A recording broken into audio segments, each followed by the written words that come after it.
Hujan turun pelan di kota Puebla, Meksiko. Di balik jendela kaca apartemen mewah di lantai 10, Isabella duduk termenung dengan segelas anggur yang bahkan tak disentuhnya.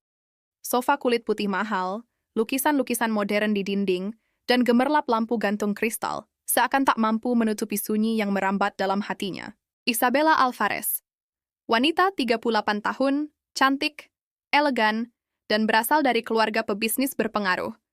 Ia terbiasa hidup dalam sorotan, penuh dengan pesta, koleksi tas desainer, dan perjalanan keliling dunia. Namun malam ini, seperti banyak malam sebelumnya, ia hanya ditemani sepi. Sudah 2 tahun sejak suaminya menghilang begitu saja, tak ada pesan, tak ada kejelasan. Seperti angin yang berhenti berhembus tanpa sebab. Ia sudah mencari, sudah mencoba bertanya ke semua orang, bahkan menyewa detektif.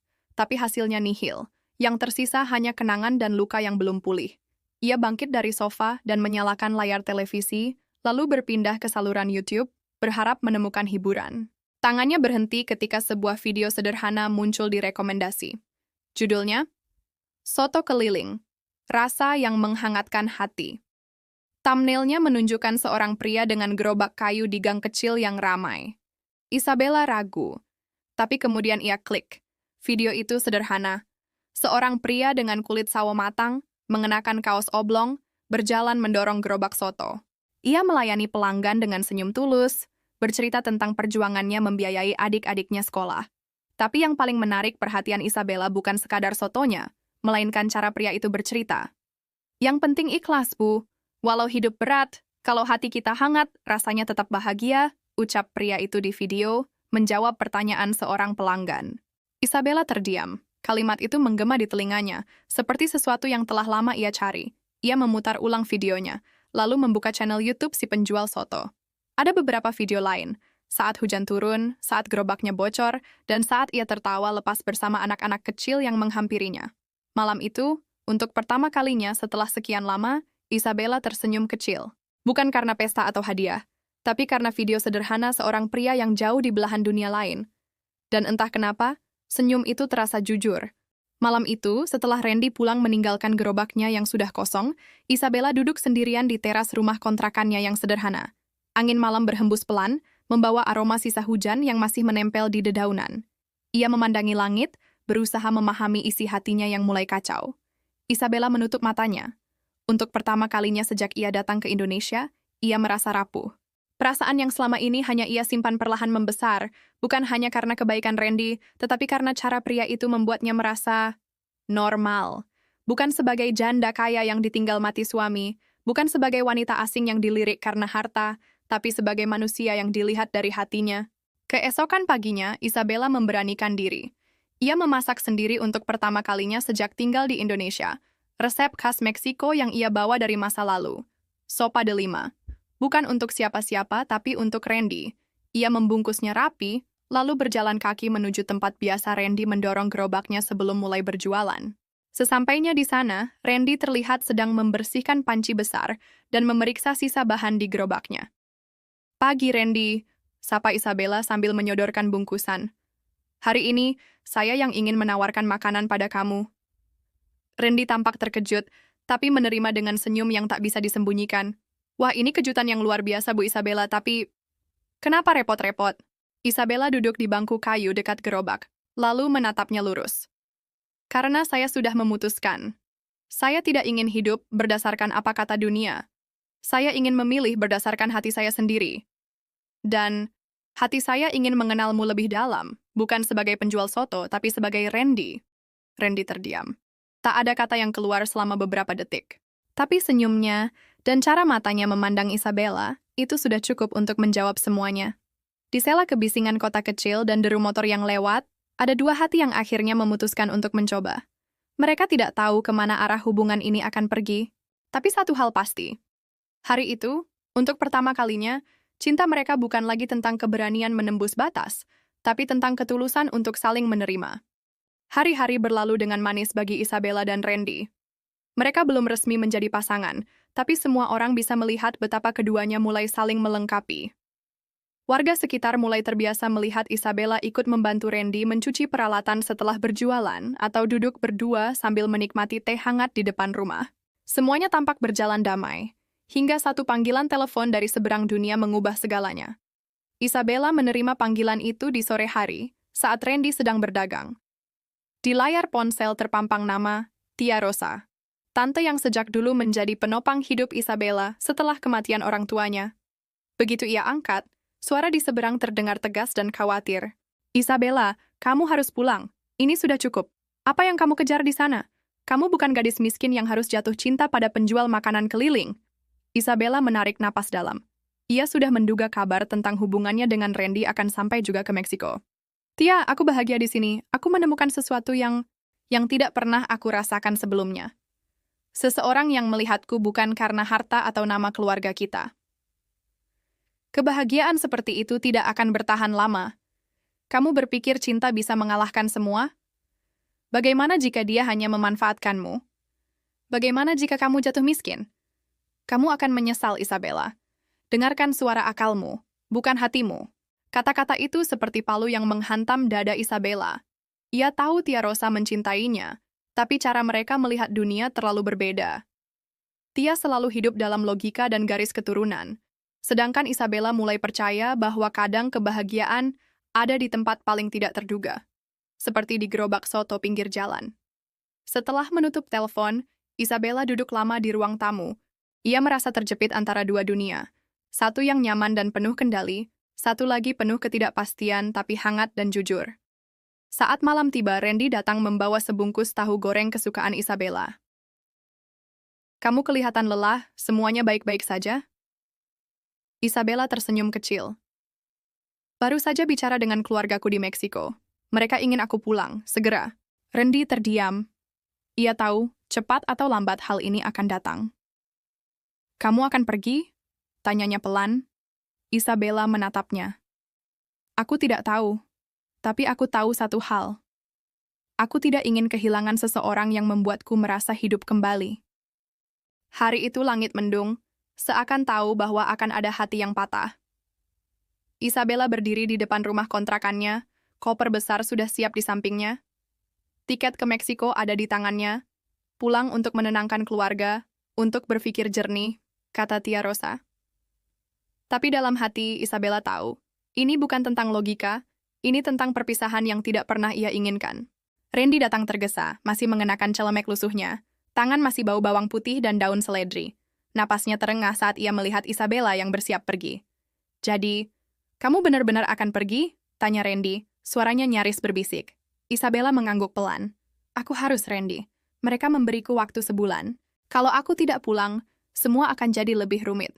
Aku ingin mereka tenang dulu. Randy menatap tanah. Hatinya terasa remuk. Tapi ia tahu, ini bukan tentang dirinya saja. Kamu akan kembali? Isabella terdiam. Air matanya menggenang. Ia mengangguk pelan, tapi suaranya bergetar. Aku tidak tahu, tapi aku ingin. Sangat ingin. Jika kamu masih mau menungguku, Randy melangkah maju, menggenggam tangan Isabella yang dingin. Isabella, aku bukan siapa-siapa. Aku hanya penjual soto keliling. Tapi perasaanku padamu, itu satu-satunya hal yang tidak pernah aku ragukan. Isabella menangis. Bukan karena sedih pergi, tapi karena untuk pertama kalinya dalam hidupnya, ia merasa begitu terhubung pada seseorang dan harus melepaskannya. Aku tidak butuh siapa kamu di mata dunia, Randy. Aku butuh kamu yang melihat aku sebagai manusia. Tapi kadang hidup tidak selalu adil pada perasaan yang tulus. Tiba-tiba, klakson mobil dari taksi bandara terdengar dari depan geng. Isabella menoleh, lalu kembali menatap Randy. Aku harus pergi. Randy menunduk, melepaskan genggaman tangannya perlahan. Kalau takdirmu kembali ke sini, aku akan tetap jualan di gang yang sama, di jam yang sama, dengan hati yang sama. Isabella berjalan menuju mobil. Tapi sebelum masuk, ia menoleh sekali lagi. Jangan berhenti berharap, aku pun tidak akan. Dan dengan itu pintu mobil ditutup. Taksi melaju pelan, meninggalkan Randy berdiri sendirian di bawah langit kelabu. Hujan rintik mulai turun, seperti air mata langit yang ikut menangisi perpisahan mereka. Isabella kembali ke tanah kelahirannya, disambut dengan pelukan hangat, tapi juga tatapan penuh tuntutan. Rumah keluarga Alvarez masih semewah dulu, lengkap dengan taman bunga yang selalu tertata rapi. Tapi bagi Isabella, semuanya terasa kosong. Semewah apapun istananya, hatinya tertinggal di gang sempit Indonesia, bersama penjual soto yang sederhana. Setiap malam, ia duduk di balkon, memandang bintang, mencoba mengingat suara Randy saat memanggilnya Bu Isabella untuk pertama kali. Ia menghindari perjodohan yang coba diatur Tia Rosa. Ia tidak lagi tertarik dengan pesta sosial, fashion show, atau makan malam elit. Teman-temannya bingung melihat Isabella yang dulu glamor, kini lebih sering memakai pakaian sederhana dan berbicara tentang kehidupan di negara jauh yang belum pernah mereka dengar secara utuh. Suatu malam, Isabella memberanikan diri bicara di meja makan keluarga besar. Tia, aku tahu kalian ingin yang terbaik untukku, tapi kalian tidak hidup di tubuhku. Kalian tidak tahu betapa bahagianya aku di sana. Di antara suara gerobak, hujan deras, dan semangkuk soto yang dibuat dengan hati. Tia Rosa menghela napas, lalu berkata pelan, "Kalau begitu, buktikan bahwa yang kau kejar bukan delusi sesaat. Jika 1 bulan ini kau tetap memilih dia, maka aku tidak akan menghalangimu lagi." Isabella pun menjalaninya dengan tekad. Ia mulai belajar bahasa Indonesia lebih dalam, bahkan mengikuti kelas memasak makanan khas Indonesia dari komunitas diaspora. Waktunya di Meksiko bukan lagi tentang menunggu, tapi mempersiapkan diri untuk kembali. Lebih kuat, lebih siap memperjuangkan cintanya. Sementara itu, di Indonesia, Randy menjalani hari-hari yang sepi. Setiap kali melewati rumah kontrakan Isabella yang kini kosong, dadanya terasa sesak. Namun ia tidak pernah berhenti berjualan. Ia tetap mendorong gerobaknya melewati gang itu, tetap berhenti sejenak di depan pagar, walau tak ada yang memanggil. Warga sekitar menyadari perubahan dalam dirinya. Randy menjadi lebih pendiam, lebih sering melamun, tapi juga lebih gigih bekerja. Ia mulai mencoba sesuatu yang baru. Ia menabung lebih banyak, bahkan mulai mencicil gerobak baru. Ia ingin saat Isabella kembali, ia bukan hanya pria yang sama. Ia ingin menjadi versi terbaik dari dirinya sendiri. Suatu malam ia menulis di sebuah buku kecil yang biasa ia simpan di saku celemek. "Kalau cinta harus diuji dengan jarak, maka aku akan menjadikannya bahan bakar. Aku tidak bisa menjanjikan kemewahan, tapi aku bisa menjanjikan ketulusan yang tidak akan pergi."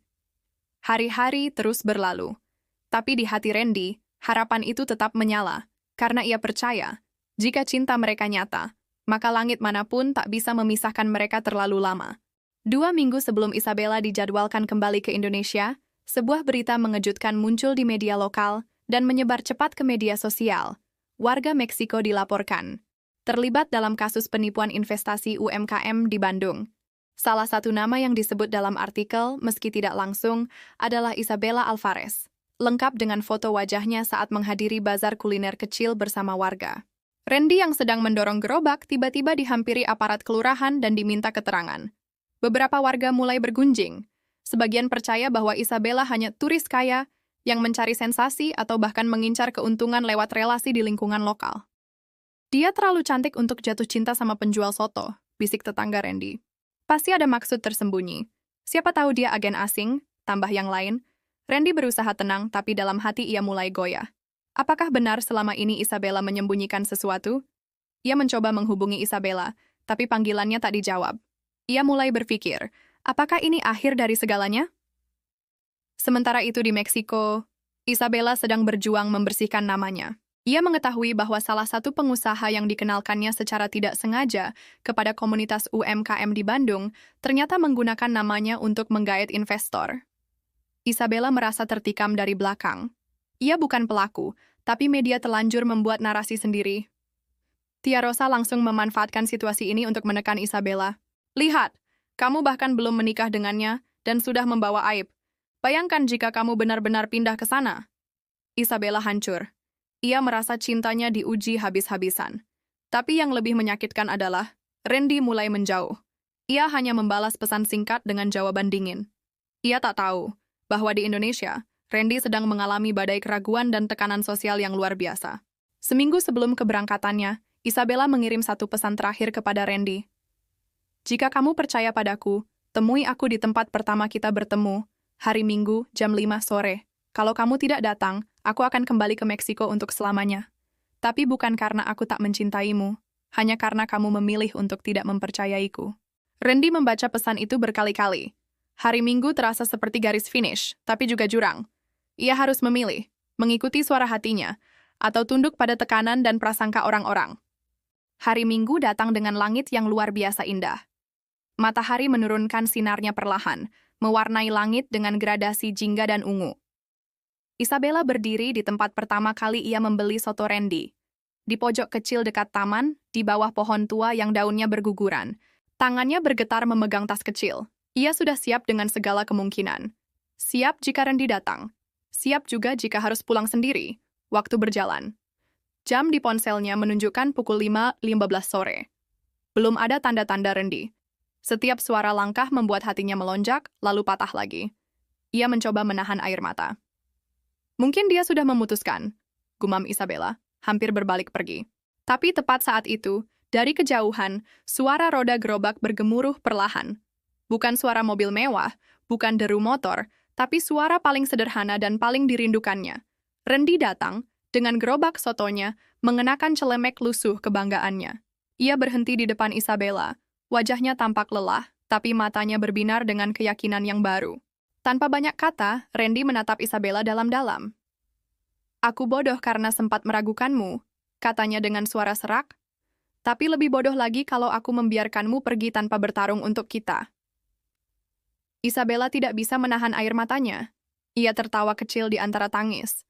"Aku tidak butuh kau bertarung dengan siapapun, Randy. Aku hanya butuh kau percaya." Randy mengangguk. Ia merogoh saku dan mengeluarkan sebuah benda kecil, bukan cincin mewah, hanya sebuah pita merah sederhana. "Aku tidak punya banyak. Tapi kalau kamu mau, maukah kamu jadi bagian dari hidupku? Sederhana, apa adanya, tapi penuh cinta?" Isabella menahan napas, lalu mengulurkan tangan. Dengan hati-hati, Randy mengikat pita itu di pergelangan tangan Isabella, simbol sederhana janji mereka. Beberapa bulan kemudian, warga gang itu punya cerita baru yang selalu mereka banggakan. Pernikahan sederhana antara penjual soto keliling dan janda kaya dari Meksiko. Tanpa pesta megah, tanpa undangan ratusan tamu, hanya mereka yang benar-benar peduli. Randy dan Isabella membuka sebuah warung kecil bersama. Namanya Soto and Sopa, menggabungkan makanan khas Indonesia dan Meksiko, simbol persatuan dua dunia yang berbeda. Setiap hari, pasangan itu bekerja berdampingan. Randy tetap memasak dengan ketulusan, Isabella memperkenalkan masakan baru dari tanah kelahirannya. Pelanggan pun datang tak hanya untuk makan, tapi juga untuk menyaksikan kisah cinta yang menjadi nyata. Dan di bawah langit yang sama, dengan aroma soto mengepul dan tawa anak-anak yang berlarian, cinta sederhana itu tumbuh, melampaui prasangka, harta, dan jarak. Tamat.